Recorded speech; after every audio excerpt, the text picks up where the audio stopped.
And we're live. Hey, everybody. This is Roy Richardson, your friendly neighborhood tech troublemaker. And tonight, it is my pleasure to have a fantastic crew of guests. We're going to talk about the content creation journey. We're going to answer those questions. What the heck is a content creator? That's a word we're going to define. We're going to talk about what we're working on now. We're going to talk about our pain points, and we're going to talk about what's coming next. And so, first, I want to do a quick introduction for everybody. So, first up is Dakota, the the bearded IT dad, and his claim to fame. He just does. If you are looking to start a career in IT, you need to watch his channel. Has so many videos about certifications, how to get started in entry level positions and stuff with IT. It's just fantastic stuff, and also the pain of going through different courses and stuff. Next up, I got Florence from Equip Institute, who is a project manager and a personal organization who runs a personal organization practice to help people empower themselves and to just improve their lives and just find ways to be more productive. I've got Robert Lee, from the chief creator from Sha La La Productions, who is a live streamer and a video producer for folks as well. I've got Todd, Christmas Clatter, who's the host of the Christmas Clatter podcast. And then I've got Colter Reed, who I say is the, definitely is a productivity genius who makes the Atomic Habits seem like suggestions. And has a fantastic newsletter that comes out that I really enjoy reading each week with all his different tips on how to improve things and be more productive. I bought a Pomodoro cube today, so it'll be here Thursday. I need it because I have the attention span of a gnat. So, all right. So, Dakota, would you mind kind of giving us a much better introduction than what I've done about yourself? Yeah, my name's Dakota. I am a part-time YouTuber, full-time techie. I help people on YouTube start and advance their career. I give advice and insight into the IT career field. I've been here on YouTube for going on 3 years now, and my channel is slowly starting to grow. We just crossed 5,000 subscribers a couple weeks ago, and our whole mission here is just to try to help as many people who are interested in starting a career in IT, try to give them the tools they need to be successful. All right. Thank you so much.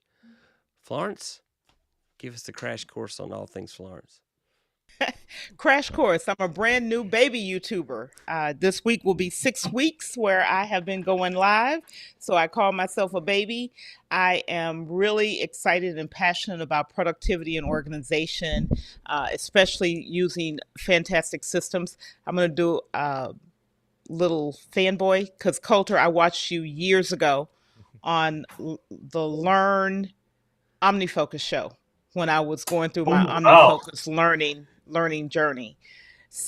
I've used just about every tool method out there and have learned to combine them and work with individuals to make what works for them, not work for other people. And that's my passion. It's my passion project. All right, thank you. Next up, we have Robert. Tell us the journey for you, sir. Tell us about you, sir. well, like Roy says that so I do run my own business, Sha La La Productions, where we provide video production service on site as well as virtually or remote. So and as a follow up with the remote work, it also entails like live stream work. So I always enjoy being able to work behind the scenes as well as being in front of the camera. And as Roy mentions that, yeah, he does see me out and about virtually with different programs and helping others either meeting their objectives or just helping them with their live streaming work and everything like that. So and it's just fun to be here with everyone here. And pardon if I look a little bit pixelated. Hopefully, I don't look like that character in Pitfall where he looks all blocky and stuff.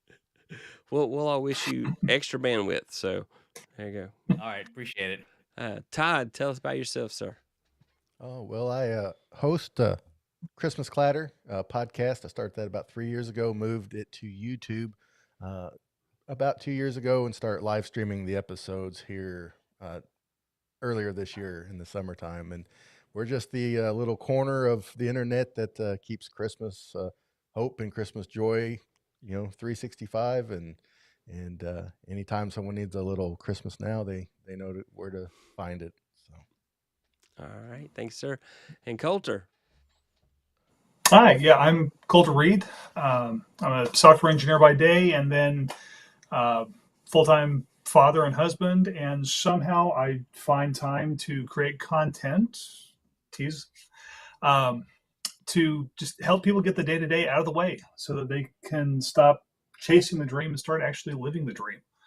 I started a blog about 9 years ago. I think I think it'll be 10 years next year. And recently got into doing it on YouTube, because I thought, the people who have been the most influential in my life, I've actually heard their voice. And so I thought, if going to video means that I can have a more meaningful impact with people, I'm going to do it. Let's give it a try. Awesome. And I'm Roy, your friendly neighborhood tech troublemaker. And if you don't know me, I have 200 plus videos you can watch before this to get caught up. So we'll get started, everybody. All right. So, just kind of, let's kind of talk about, everything. So like Dakota, talk about the things that you've been working on lately. I'm currently undergoing one of my biggest projects ever. Last year, my channel hosted what we called the holiday training giveaway, where we gave away we gave away training material to help people enter the IT career field. And last year, we actually were able to give away $25,000 worth of training material. This year, I decided to kind of double that, and I wanted to try to help out as many people. The whole goal of my channel is to try to help people get that jump start. Even the little things like getting a free book and stuff like that. We don't just do giveaways, but I want to help people leverage my resources to get their start in IT. So this year we're hosting that giveaway again, and through talking with different brands, I was able to gather over $50,000 worth of donations. So we're like right in the middle of like going full tilt production right now. Starting next week, we're releasing every video 5 days a week. Five videos every week, all the way through till Christmas, on different topics about IT and related to this giveaway we're doing. So, Wow. like I said, we're going like full tilt right now, production mode. Like after this, I'll be up till beyond midnight recording and editing and stuff like that. So that's my biggest hurdle, is trying to find enough hours in the day, on top of working full time, having 3 kids and a wife. Also, my wife runs her own business as well, so I help her run that as well. So yeah, that's my biggest endeavor right now. Wow. I was gonna say, don't go anywhere, folks. But there are links for all of these creators in the description. But don't click on any of those links yet. Stick around. Let's watch the whole show first, okay? Florence, tell us about definitely some of the projects you've been working on lately. So my biggest project was getting launched on YouTube, which I'm totally excited about. It's something that I had a lot of help and support doing, and I've got a fantastic team working with me, supporting me, and I'm loving the work to be able to take what I do in the real world, as the saying goes, and bring it to YouTube in terms of public speaking and speaking about productivity and organization and systems, and what I do in my day job, because as you said, I'm a program project manager, so I do all kinds of projects, manage all kind of programs related to IT in the healthcare sector, and skills that I learned and honed doing that work and then applying. That's what I've been working on, just getting the channel up and running, and then looking forward to what I'm going to do with it next year to grow it and make it valuable for people. All right, that's awesome. I have to show. This is my Avengers scene. I don't know. Well, Robert, tell us what you've been working on lately. On a non sequitur comment, I can't help, like in the earlier overlay you had, I couldn't help but feel like a member of the Brady Bunch when you had us all bunch of like three in the world there. So I started to ask, like, like if who I fall in the ranks in the family, but that's a subject for another time. Marsha. No, I'm kidding. I don't know. Mommy, Cindy. So, I can't remember no, my I Brady mean, Bunch name. Cindy. Sorry. don't worry. I'm just glad I I don't only have to know wear pigtails because Marsha. that's just Jan, but I can't. When they're man. Jan, I can't remember them. I'm sorry. I don't remember. Jan's the them. middle child. Then you Oh, have okay. like Greg and Greg. but Yeah. Either yeah, you get, Bobby. right. Then There'll you be a have quiz Sam later. the Butcher. Oh wait, he's not the family member. Was he? I don't know. But I mean, it's I mean, as you can tell, I'm prone to slightly go off the rails here, but it's a little bit relevant on some of the content we do. I have a program I do with another creator with Zanthi Sirhak, just called Pop Goes a Stream, and conveniently enough, we do talk about pop culture. You know, whether it's in film, movie, TV, and such. It's just a blast, just a nice change of pace from a lot of content heavy things that I've been working on different stuff, whether it's related to like video marketing, production, and everything in between.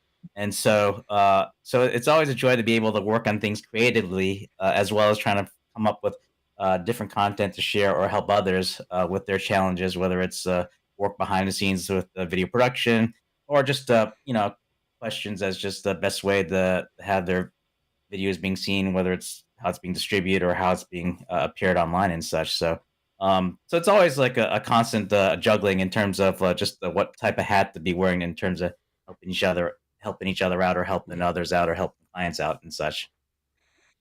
That's awesome. Yeah, the whole thing for me is content creators helping each other out, because it seems my niche right now is being a content creator. That seems to be where I'm at right now. So it's just kind of, what can I do to show you what I've learned so you can use it to do what you need to do. So yeah, Todd. Definitely besides the podcast, I know I disagree with you on the top 10 Christmas songs, but your scientific data for that, I accept that. Your There's nothing data to was disagree with. scientific. It was the numbers. It was the numbers. I know. You can't disagree with math. It's true. You can't. You're free to be wrong, Roy. Now, if it was opinion based, I could understand. It's true. That It was wasn't just opinion math. based. It was based off how many times things were played. So I understand. Well, played and money made and Yep. albums sold. So yeah, all that stuff. But Christmas Clatter is normally every other week episodes until we hit the Burr months, and then I switched to weekly episodes because as Christmas gets closer, things really pick up for me, and so I have a combination of live streams, and I'll start having live streams and like video on demands coming out, running through Christmas Eve. And I was able this year to do something a little different and able to launch a Christmas planner / journal for people, specifically designed for that. And that was a lot of fun to create and to put out, and something I've never done before at all. And learned a lot, and a lot of things that I wish I could do different. So, I plan on doing it again next year, for next year's Christmas. But, just eyeball. Of course, I've been eyeball deep in Christmas for months now, but it seems like everybody's on board since Halloween's over, and can really tell. So, Yeah, my neighbors already have their tree up. So. oh yeah, yeah. I've had mine up for a while, all my trees up for a while, and so. But it's a lot of fun. Being on YouTube so much different than the podcast, because I get feedback right away.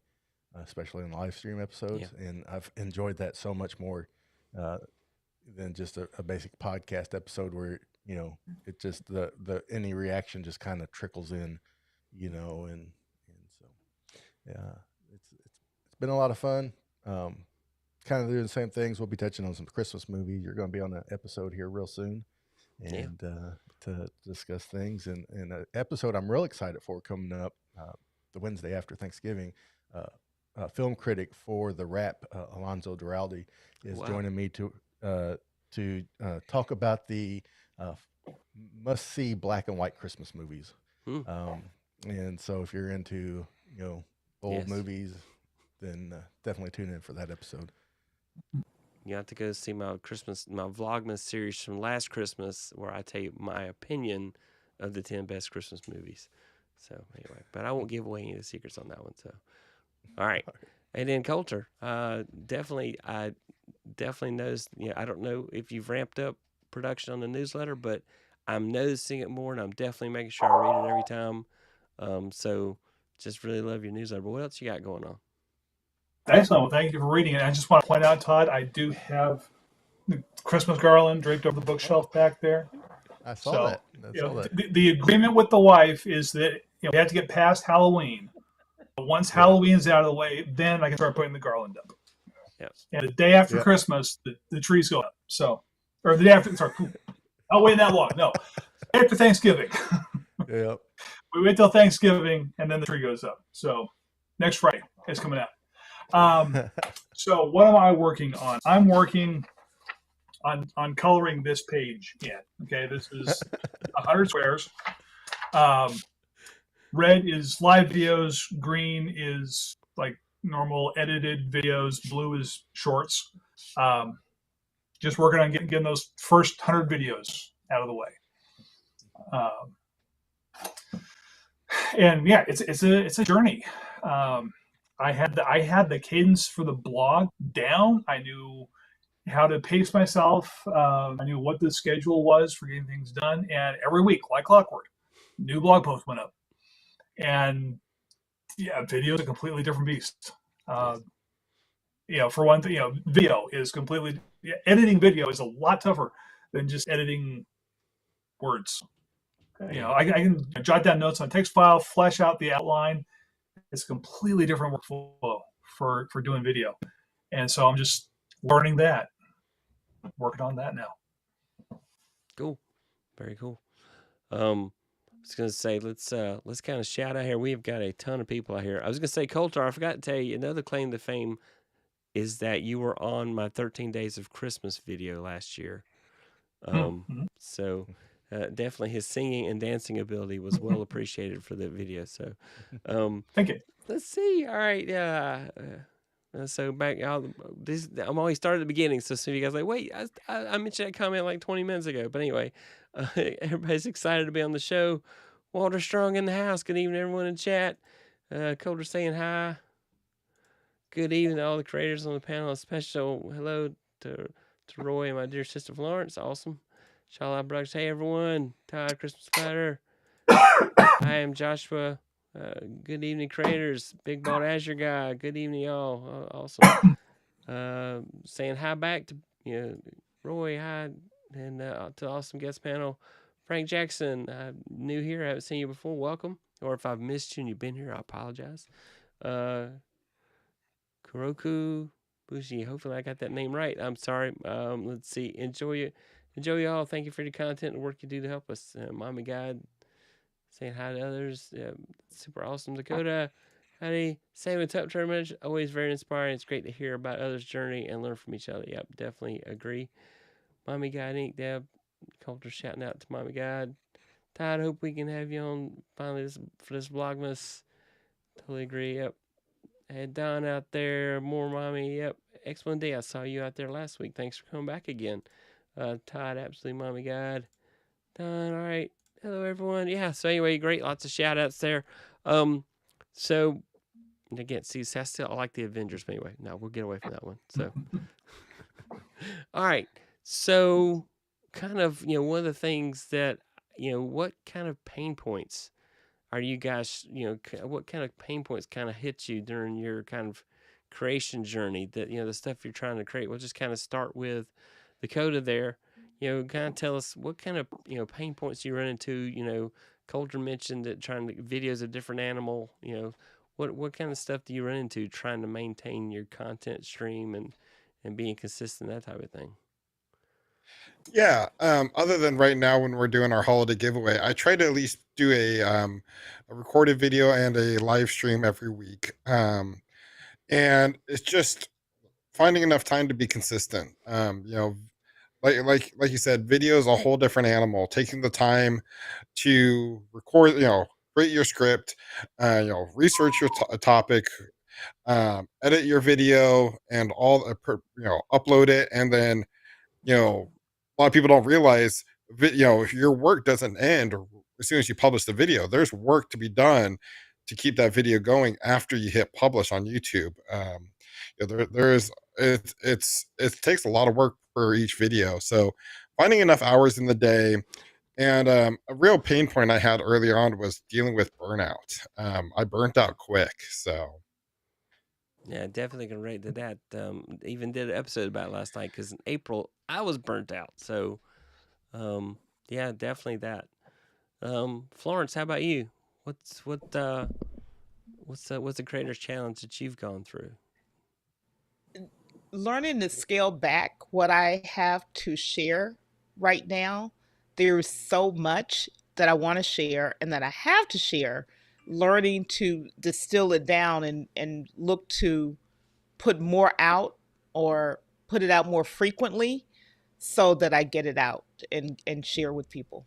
That's my biggest challenge. And then learning to be my own producer, whatever, and using this Ecamm software. I love Ecamm. Anyway, no, I know it's. I do too. I just got to learn to use it Yeah. better. Robert, what are some pain points that you go through, and what are some ways you've overcome those? You mean other than I feel like I'm pretty pixelated right now? No, I mean the first thing that I'd say would jump out is just that it's the whole concept of FOMO. Whether it's the idea of like you see other content creators have different stuff out there, and you're like, okay, they're talking about XYZ. Should I be talking about that? And so it kind of makes you question, like, am I currently on trend with topics that's relevant? And then there's also the challenge of whether talking about topics that are like in current mind too, like ones that's more into your wheelhouse.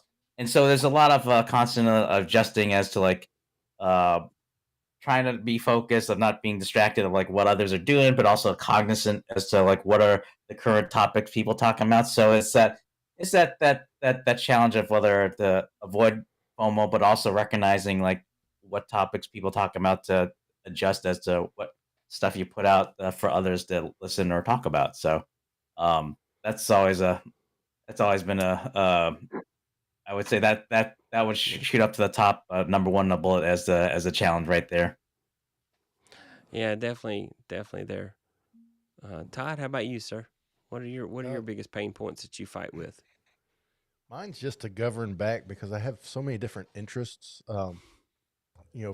For Christmas Clatter, it's like I want to do so many different things because, I have the website and I wanted to do a blog and it's kind of fell off, and I tried to do the repurposing of content kind of thing, but sometimes my episodes don't lend themselves to that because it's just a couple of people talking about Christmas things that aren't really you know extra noteworthy or helpful or learn anything kind of thing, and then try to do a newsletter same kind of thing. So then it's like, so I'm like creating all this different stuff and not really feeling like the repurposing was that good for me and stuff. And then I like to design t-shirts and that kind of stuff, and so then I'll spend way too much time doing that and things and and so it's just kind of like keeping it governed back and keeping it focused. And when I said the refocusing, that's kind of one of the things that I really have a challenge, because being a Christmas oriented content, you really seasonal, even though I do things all year round, my focus is really seasonal. But taking, all the advice you get from coaches and strategies and things and trying to move it and shape it in a way that, applies to me, is sometimes tricky. And there's a lot of times some of that stuff I just kind of have to shrug off as it's not going to really be that helpful, Yeah. and but trying to, think about it long enough, because I just don't want to cast any ideas off to the side without processing it long enough to see, or at least trying it in some form or fashion before I just like, they're really not going to work for me that well. And but so but that's really my biggest, is to kind of staying focused and then finding what I can do that applies with me, from just general advice, because of the Christmas, I don't want to call it a handcuff, but it's just a different situation than most people, so. Remember, you're supposed to niche down. That's Yeah. and I'm with you because there's so many people offering advice, and it's just so general that it's kind of hard to fit what you're doing. I had somebody's like, hey, this was the thumbnail for a video I did, and they said, yeah, you need to change that up. It's totally wrong, but that video did amazing. So I'm like, Yeah. what do you know? And people, we're paying money for products that are supposed to tell you, oh, do your thumbnail, and so it's just kind of wherever you end up. Sometimes you're just in the right place at the right time, and a video with a horrible thumbnail still does great. So Colter, what kind of pain, the pain points you're going through? Oh, I think the biggest pain point that I'm facing is just trying to get all the polish at once. Not being. I don't like all the rough edges. As I'm getting started, because I look at it, I'm like, oh, I wish I could do that better. Like just the editing on it. I look back at some of the early videos that I've done already, and I can see things that, oh yeah, I should have done that better. And it's hard to face that sometimes. You look at these other creators who are much further down their journey than you are, and it's hard not to compare yourself against them and think like, oh, well, because the tools are so easy to use, and so you want to just do all the things at once and make good videos. But if you just keep editing it, yeah, you can keep editing it and making it better and better and better, but you're never going to get it out there. You're never going to release it. It's not going to do anybody else any good if you're just sitting there polishing it and polishing it. Yeah. At some point, you got to be okay with those rough edges and get it out there, and that's hard sometimes. Yeah, I definitely agree with that because I mean, you want it to be perfect, but you can't afford perfection. And you'll make an hour and a half video, you'll edit it down to 7 minutes, and then the average view duration is 2 minutes and 30 seconds. Yeah. I cut a lot of stuff. What else do I need to do? What do you need me? One of my top videos is tutorial on loading Ubuntu on using Parallels onto an M1 Mac. Well, when it does the first reboot on the install, that's when they stop watching.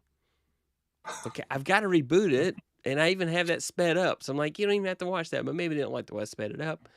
And then there's some videos, some people hit me in the comments recently and said, look, these videos just don't make sense on your channel. And I knew that, and I'd been fighting that. I didn't want to take them down, but I knew I should. And so when I got those comments from people, I'm like, they're right. I knew they're right, but I didn't want to do it. So I finally, being stubborn is not a benefit for a content creator.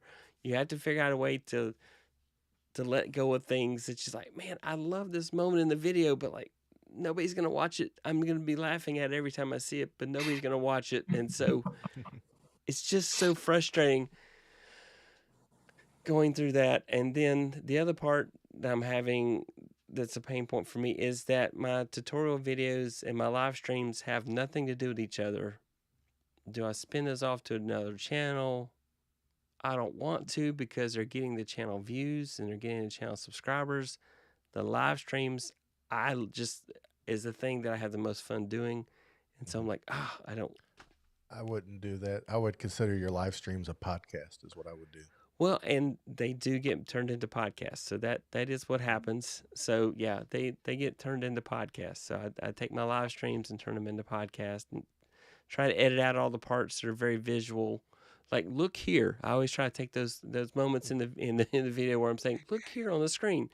Nobody's going to like that and they're listening to it. But strangely, my podcast has gotten a lot more downloads since I started doing my live streams in the podcast. So I didn't think that was going to work, but it's good to reuse content. Yeah. So yeah, that's what happened to me when I switched to live streaming the recording of my podcast.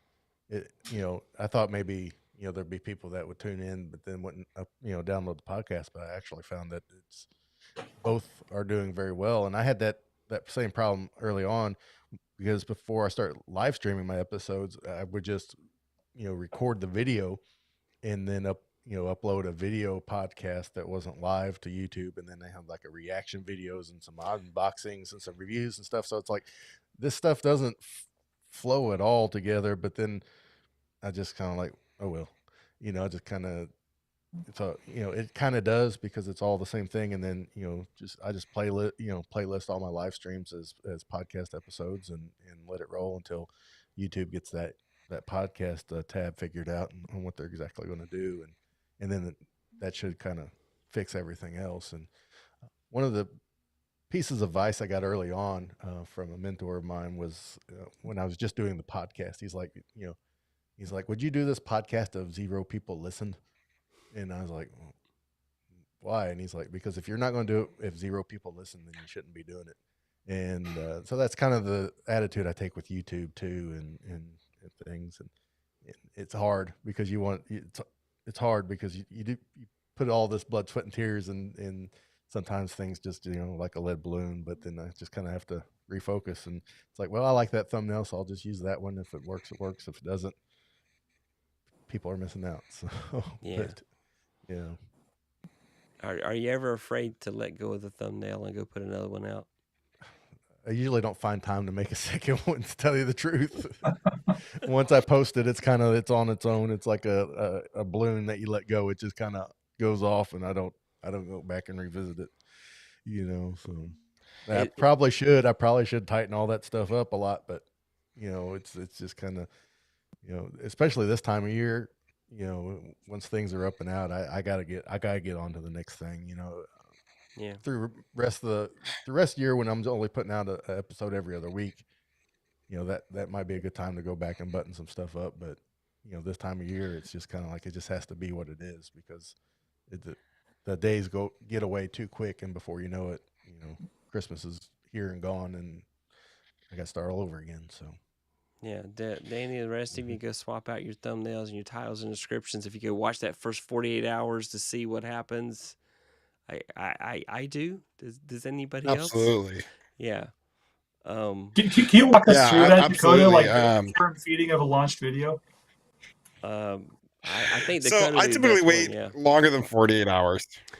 Yeah, I typically wait longer than 48 hours. I typically wait at least 7 days because I've had videos completely pop off even longer than 7 days. I've had videos pop after like 30 days or 90 days. But I'll typically, if I release a video and it absolutely tanks, absolutely tanks, I will, within the first 48 hours, I'll probably end up throwing a different thumbnail on there or start A/B testing. I use tools like TubeBuddy. And I'll throw up an A/B test if I'm not convinced it's the thumbnail, and if it's still tanking, I'll definitely start changing my title and stuff, because the way I view it, you're only going to make the situation better. You can't kill an already dead video.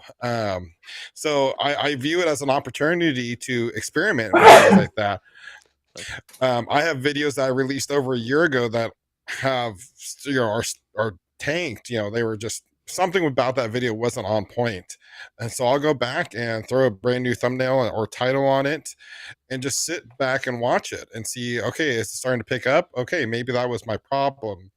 What was different about this thumbnail versus the one I had on it? So I'm constantly switching up my thumbnails and A/B testing all the time. Yeah, I was gonna say I have I do that. I've done that on older videos, and you'd be surprised if you go change the thumbnail and change the title. Sometimes the description, it will give new life to a video. It's been kind of, especially if you've got one that you're especially proud of. Why isn't this video doing anything? I want to go out and water it some more and put some mulch in around it. Whatever it takes to make that video grow. And whether it's swapping out thumbnails or descriptions or titles, I will go do that.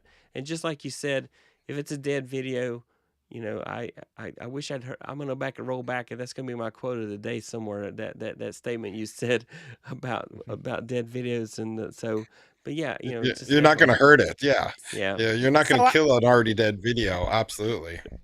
So I want to ask a question regarding this dead video concept, or something that doesn't go the way you expected it to go.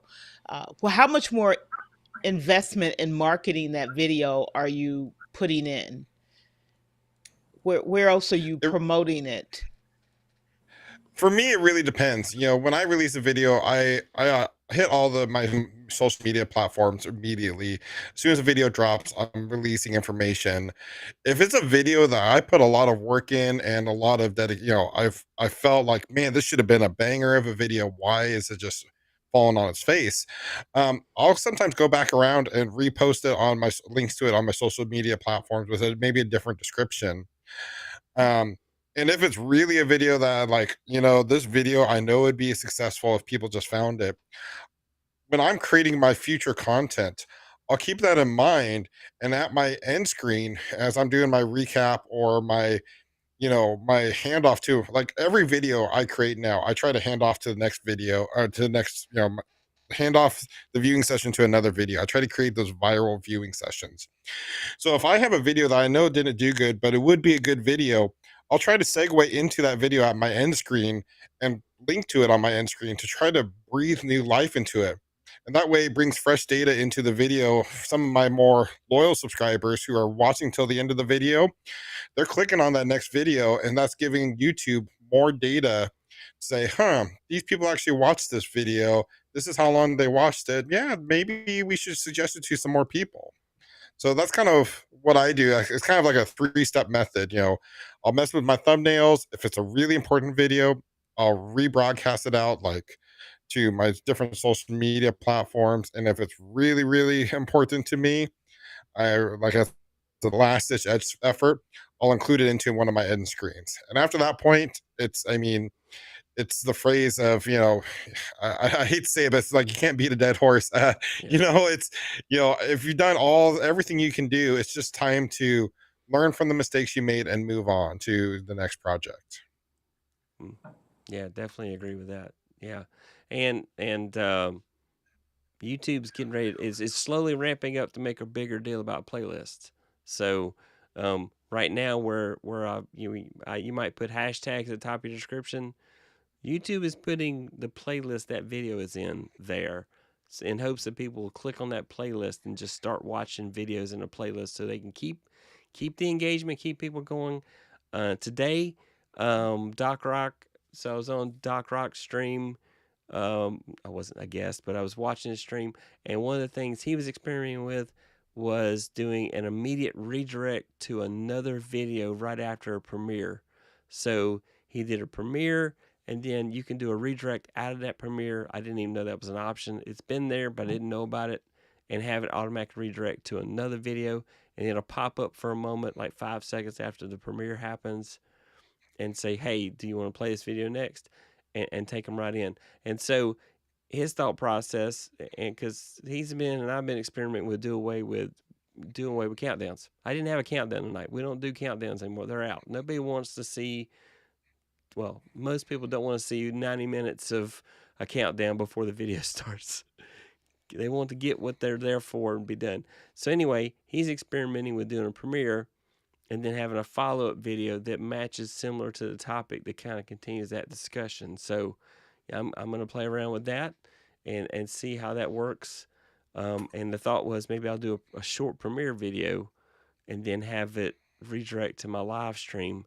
And then, so just time it just right so that works. Just an experiment, just something to try. The key is to keep the eyeballs on the screen watching the videos. But you got to give value as part of that. So that's my goal, is to definitely give as much value as possible. So Roy, some things I've been testing.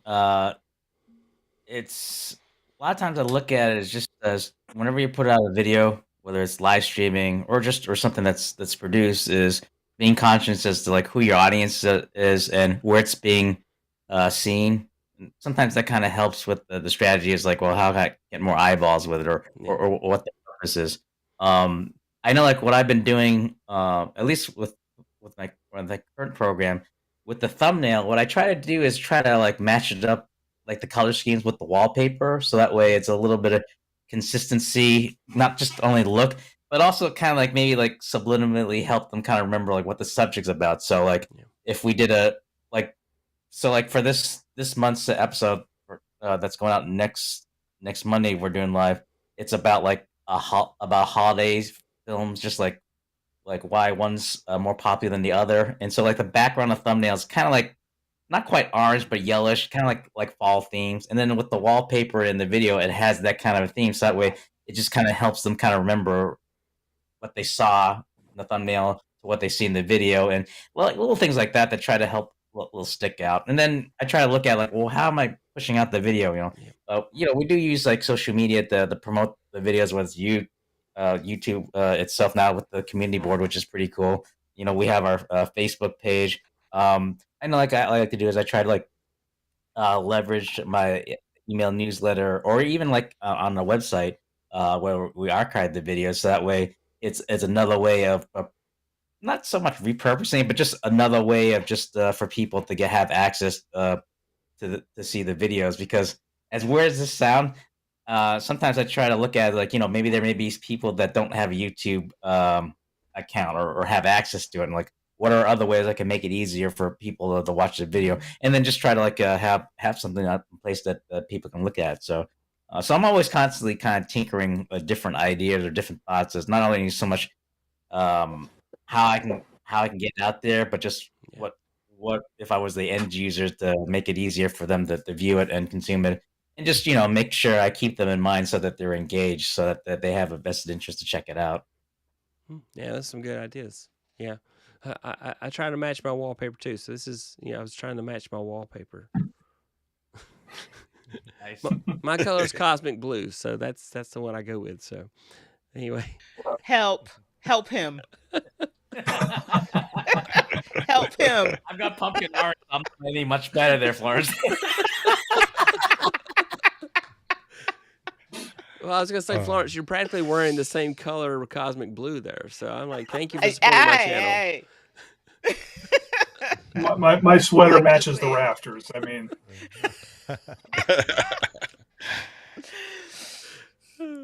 okay, so here's that big question that I wanted to answer tonight. So I'm going to each of you and define what is a content creator. So the code, I'm going to start with you, sir. What is your definition of a content creator? To me, in its simplest form, is just someone who just like it sounds, creates content. And I feel like a content creator isn't just like a YouTuber. A content creator could be anyone who publishes content out there to the public, such as a blogger. It could be a vlogger. Someone who does podcasts. Someone who creates content for public consumption, and typically is with the goal either to entertain or educate people. Yeah. So would you call your content infotainment or edutainment? Definitely edutainment. I have a different perspective. There's several other YouTubers and content creators that do what I do. But a lot of my fans I know come back and watch my channel because they like my personality and the way I create my content. So I like to educate people, but there's also the entertainment factor, especially when I do my live streams. I was going to say, you definitely look like you're having a lot of fun. And at the same time, you are just dropping truth and information. I really like that. You cram so much information into your videos. So it's really cool. That's absolutely awesome. So, Florence, what's your definition of a content creator? Very simple. A person who has a message to deliver to people, and you deliver it in any form you can get it out. Whether it's written, spoken, video, dancing, creating a book, whatever the method is, or a multitude of methods to get the message out. We all have something that we're expert in, or we're knowledgeable in, or we're passionate about. And it's just sharing that, simply sharing it with people who need to hear it and who want to hear it and see it. I like that definition. And I like that you're taking your skills at presentation, everything, and bringing that to YouTube. So that's why I know it's just a matter of time before you really get so much traction, because you've got so much experience doing this stuff. You just weren't on video on YouTube when you were doing it. So yeah. I have done a lot of public speaking and a lot of educating people and developing curriculum and all kinds of things. And so this is just another medium to continue the work that I've been doing. Cool stuff. Robert, what's your definition? Well, pretty much. The bearded fellow and Florence have taken my answer, so I just have to say a big fat ditto. So I'm like, I got it all here, and it's like I can't use any of that stuff. So, but I mean, if I had to use like an outline, I would just say message, because I mean, essentially that's what we're doing, is trying to make sure that who our audience are that's listening or watching, reading, what have you, that they're getting the message through. And as to Florence' point, it takes from many forms. Like if you go look back in history, they have like bards telling tales, singing songs, ballads, and you go from that to typewriter to typing letters to now the video, and so, but the whole, even though the medium changes, it's all constant. You're just getting your message out to your audience to listen to, and to the I hate feel funny saying the IT beard guy, but I'm just like saying that the idea that you're That's it can fine. take form of entertaining, entertaining, enlightening, educating. It's just just making sure you're getting through the audience. So, but to sum it up, yeah, I just say a big fat D for ditto for what they said. Okay. And I definitely your pop goes to culture, your videos. I love those. Those are really awesome that you work on and stuff. You do some really cool stuff there, Robert. And I'm curious about your video production business. That's definitely. Todd, what's your definition? Well,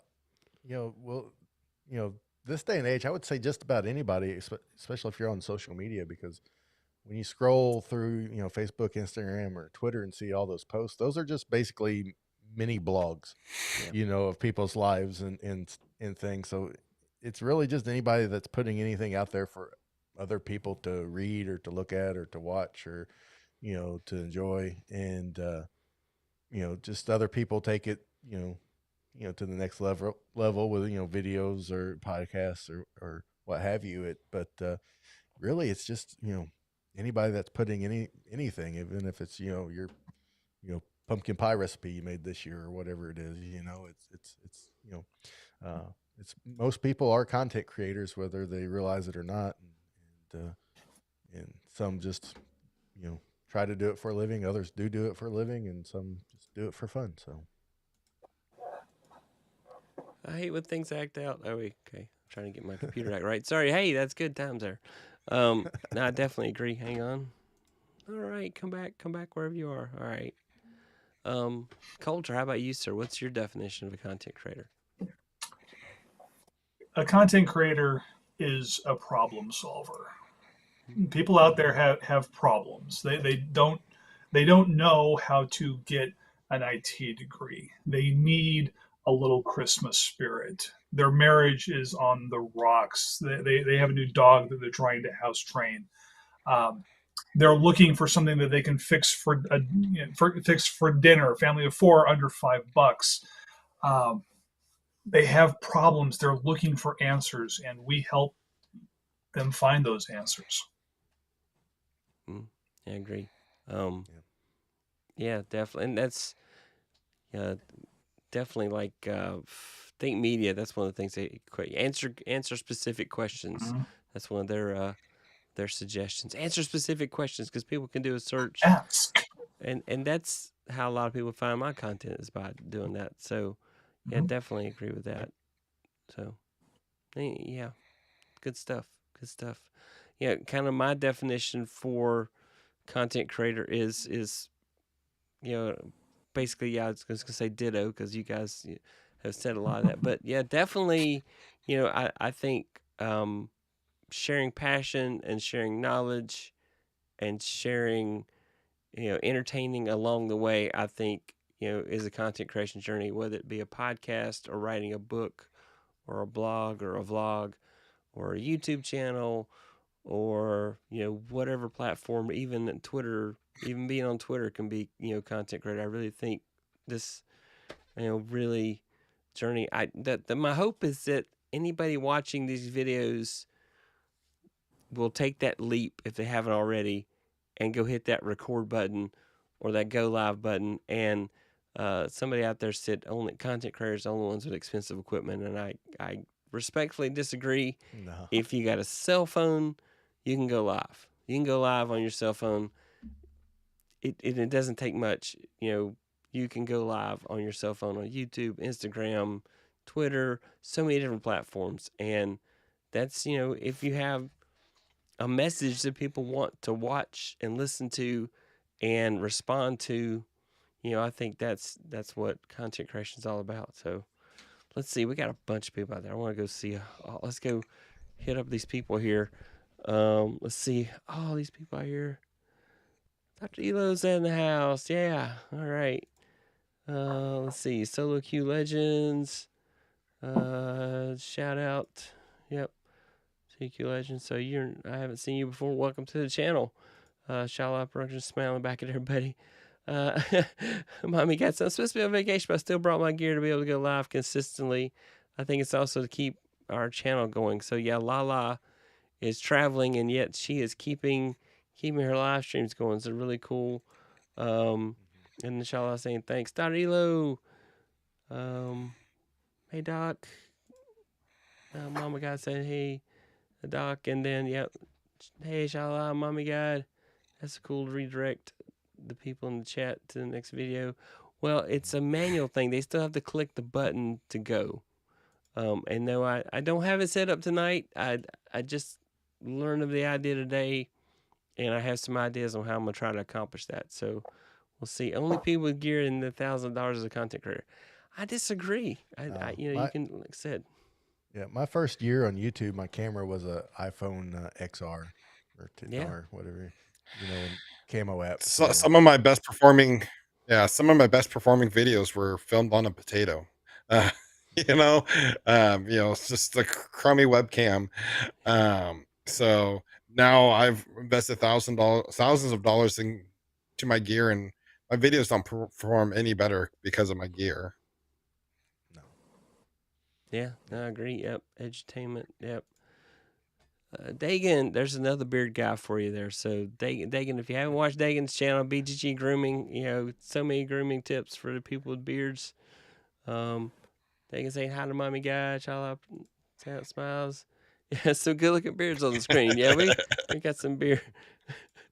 Good evening, almost 3 a.m. Oh, hey Paul, how you doing? Wow, it is late tonight for you, Paul. Thank you so much for coming by.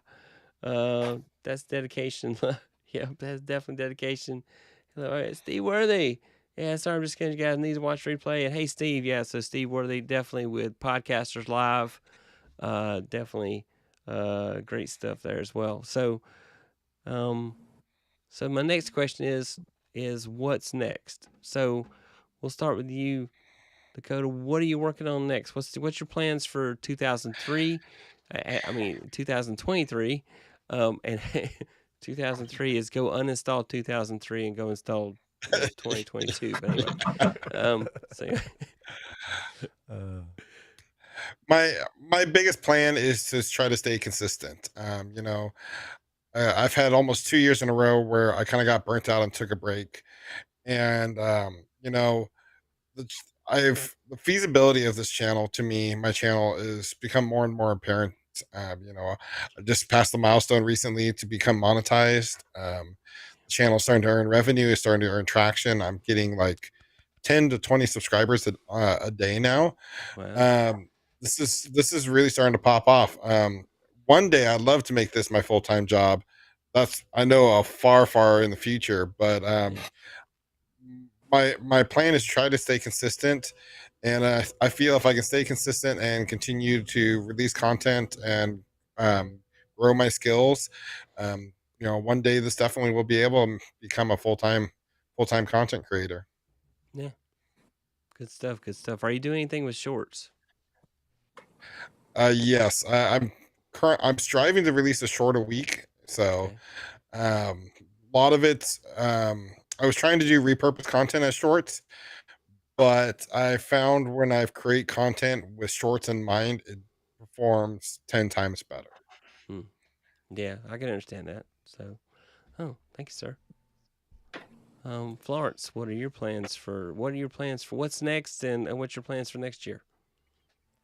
I haven't finalized my plans for next year, but definitely consistency to grow this channel, to grow me as a producer, in the background. I, believe it or not, love being in the background. So, but grow me as a producer and my skills and my knowledge and being able to help people, but really want to grow the channel and get the word out that because people are suffering. I remember the years that I went through of learning the skills that I have. And I did a lot of self work because there just wasn't anything in the market that I could find that really truly spoke to me.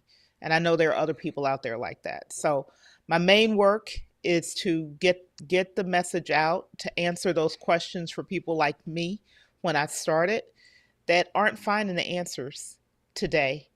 And that's really it. So planning for 2023 is still in the works to figure out what I'm going to do, how I'm going to grow, whether it's shorts or pre-recorded videos, because I'm solely live streaming right now, and deciding which direction I'm going to go is still in the works, I was or gonna say multiple directions. there's probably an untapped niche of disorganized content creators that need to be organized. I'm just speaking for Come somebody I on by know. and see me on Friday nights at 6:30. I will help you out. All right, Robert, how about you? What's coming up next for you? What are your plans for next year if you've thought that far through? Well, I've already found out that I'm too late to try to grow a beard for the show, so that's out. I did the knucklehead thing when I threw that clipboard down. I had my notes to answer that question, but like any producer or any folks in video production, you always have a backup plan. So I had to dig out the notes virtually.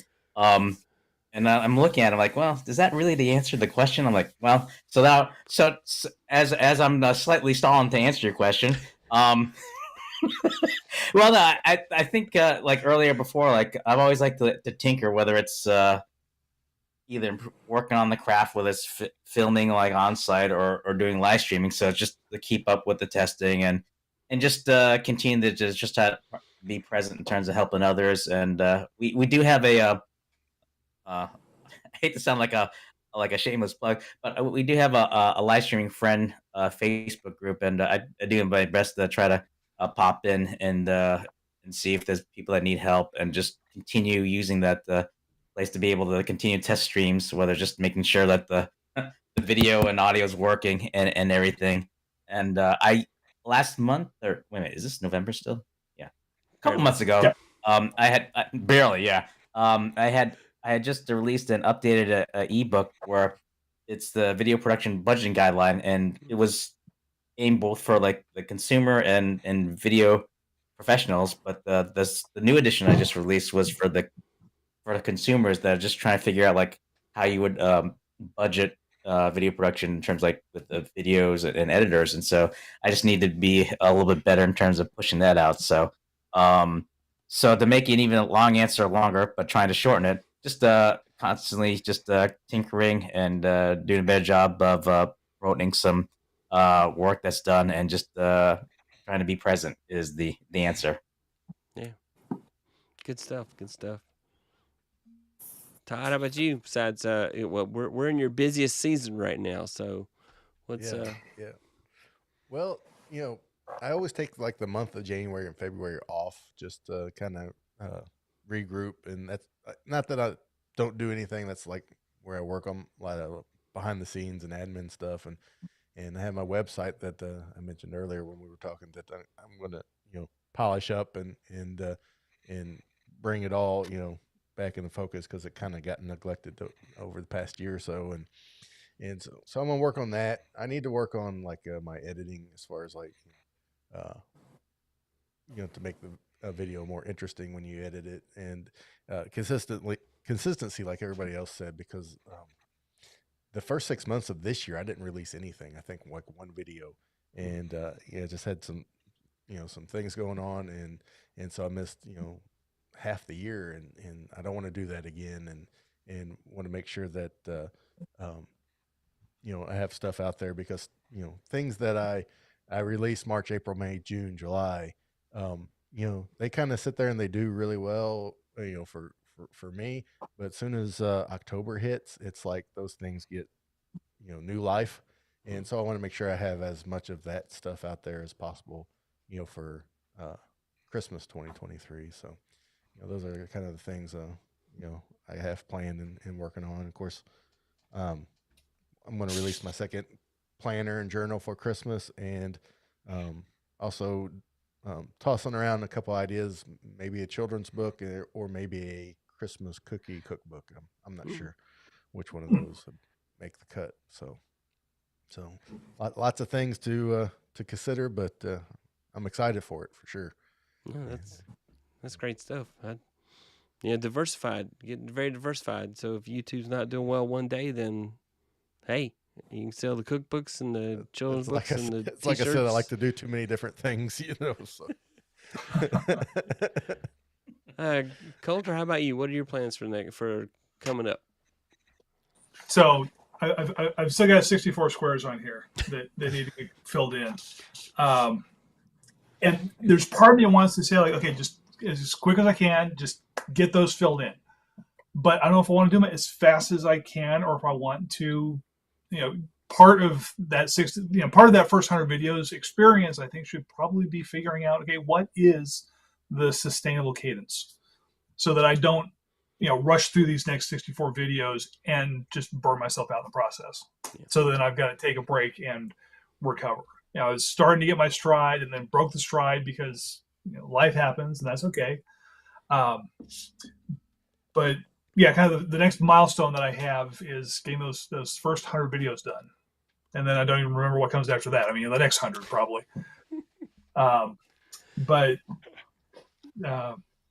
Yeah, just figuring out how to chunk that down. And okay, if I want, it would be a little bit over one video per week to have that filled in by the end of 2023, and that seems daunting. So figure out what's realistic, what's doable, break it down. How many can I do this quarter, this month? But the very next thing is going to be just doing the next video, and I should do that. I should just get on that. I've got ideas. Maybe the next video I release, I'll be wearing this exact shirt and sweater. Yeah.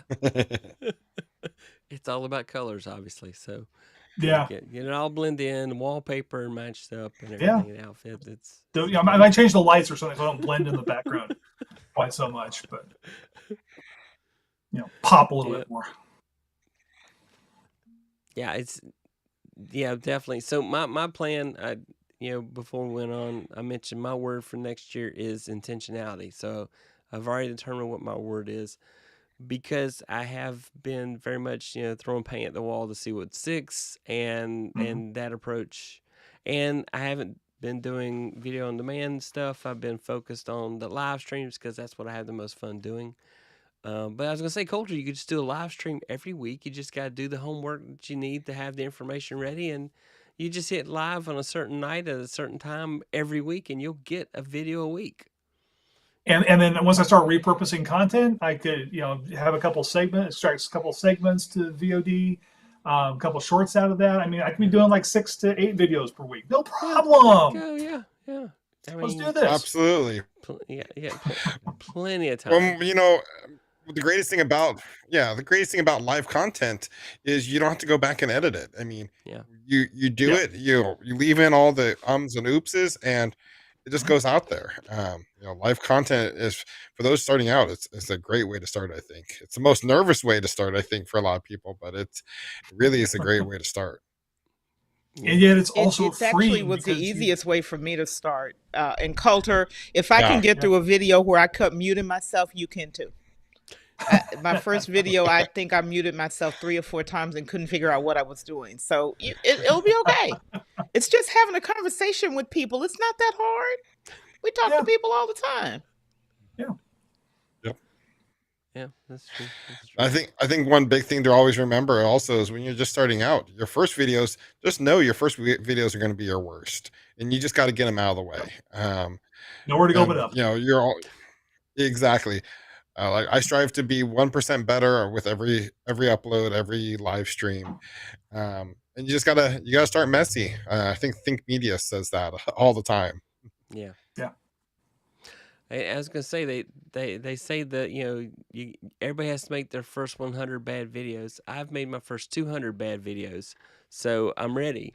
I'm ready for it to get better for everybody. I mean, Let's as see. long as you're not using AOL, you're okay. So That's right. Yeah.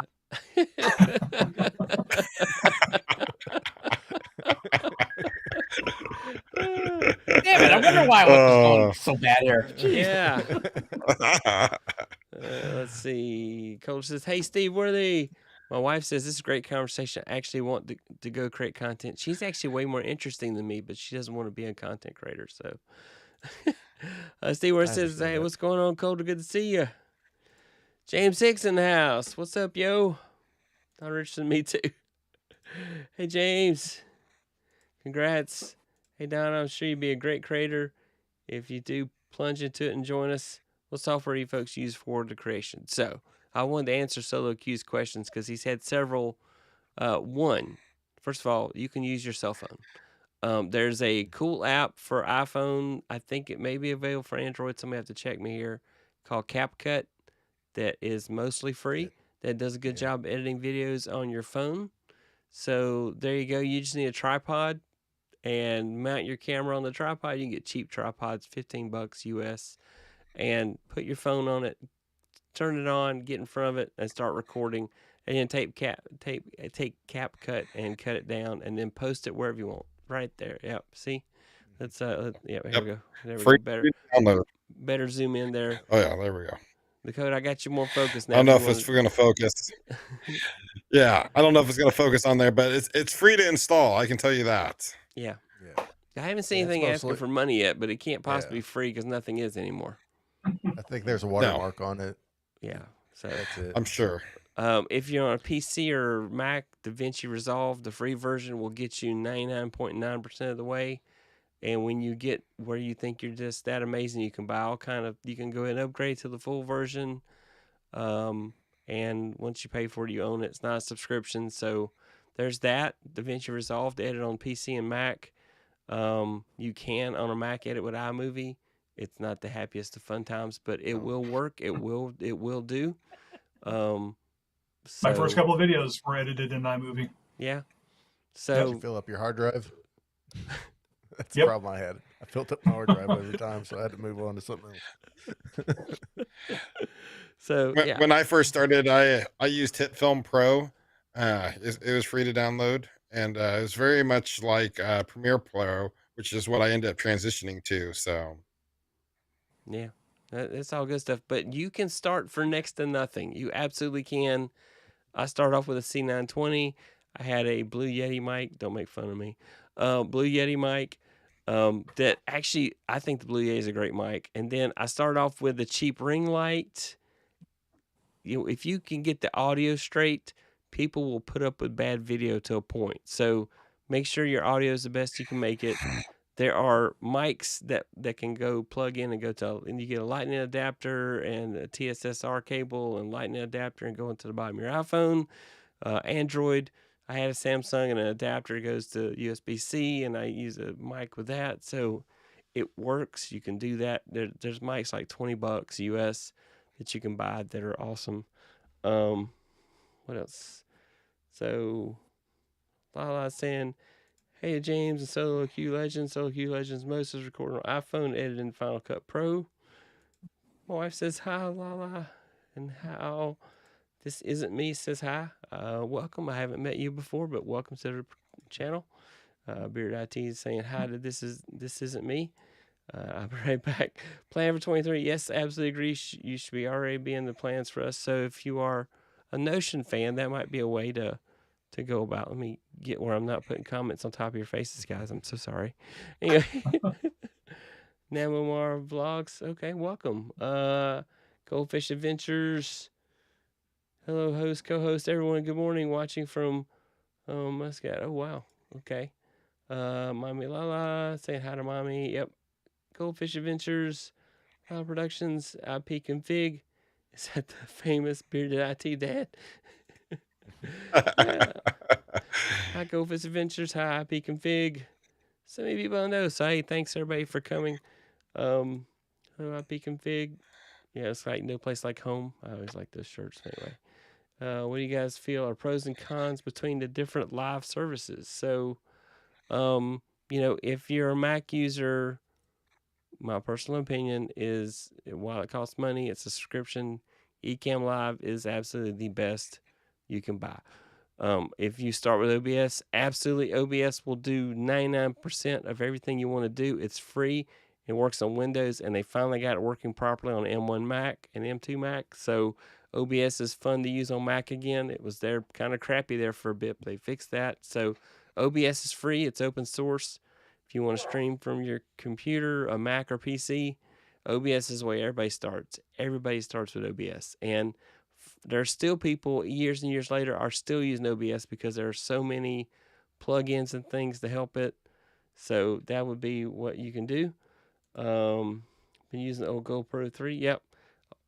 We use a GoPro 3 at church to film the drums as one of the scenes. So I help a little bit with the video production at church. We have like multiple cameras. There's the GoPro 3 on the drums.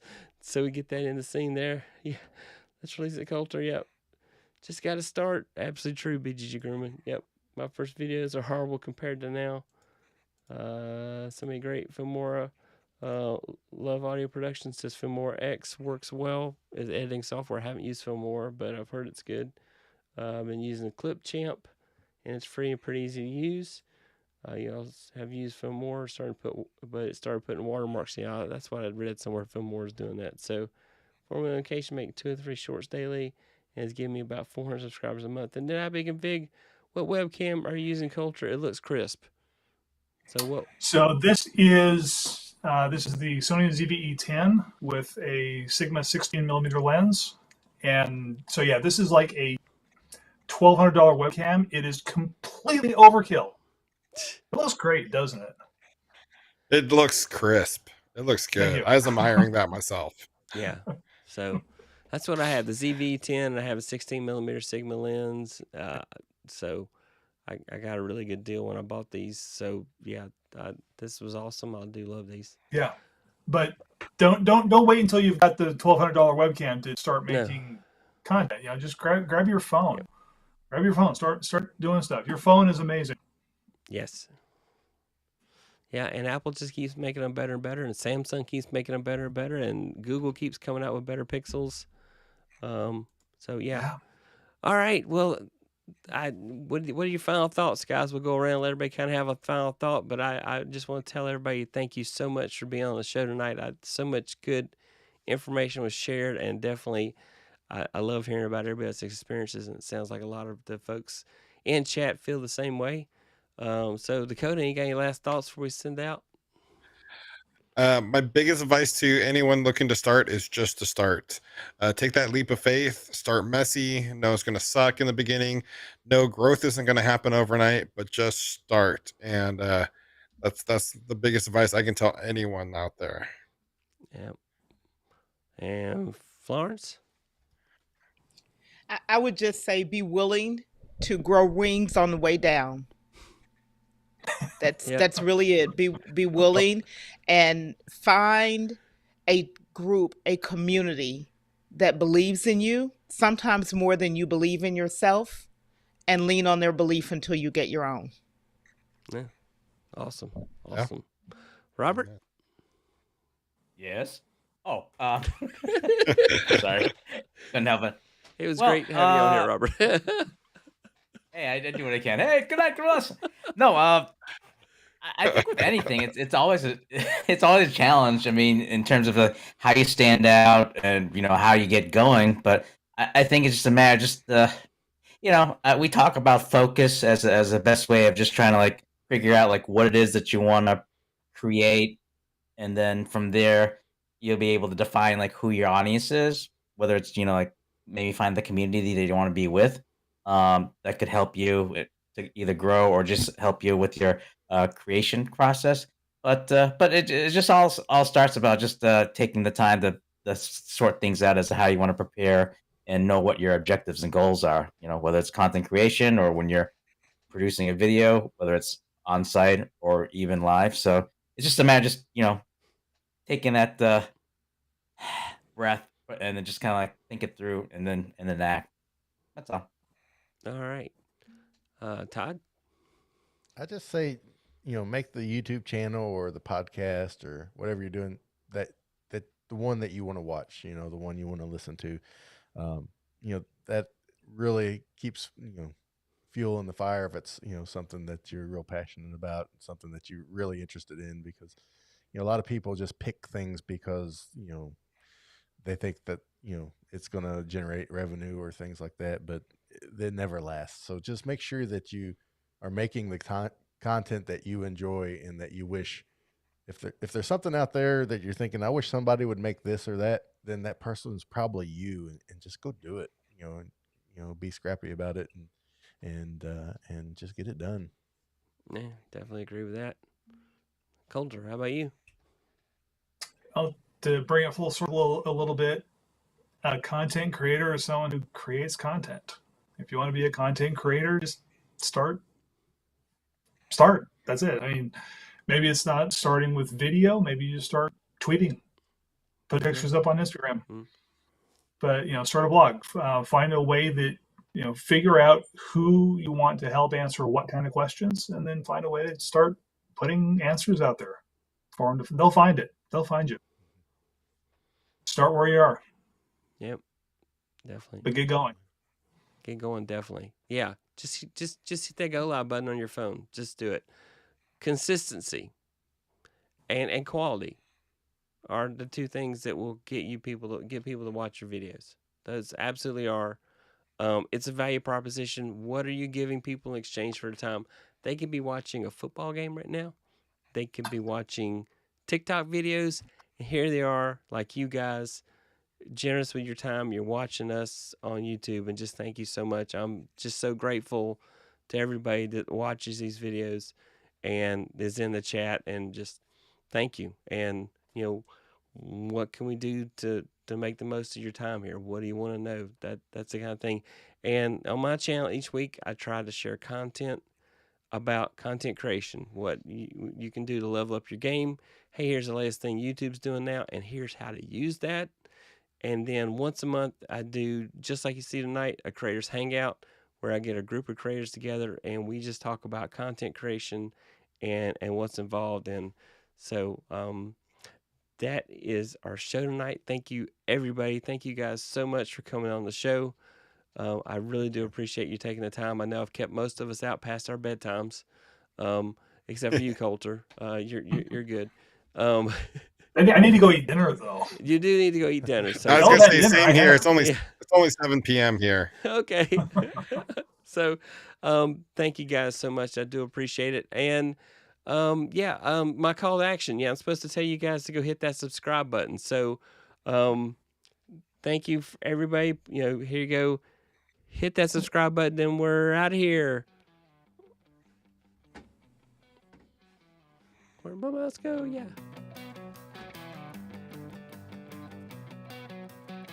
Thanks for watching. Hit that subscribe button over there. Bye.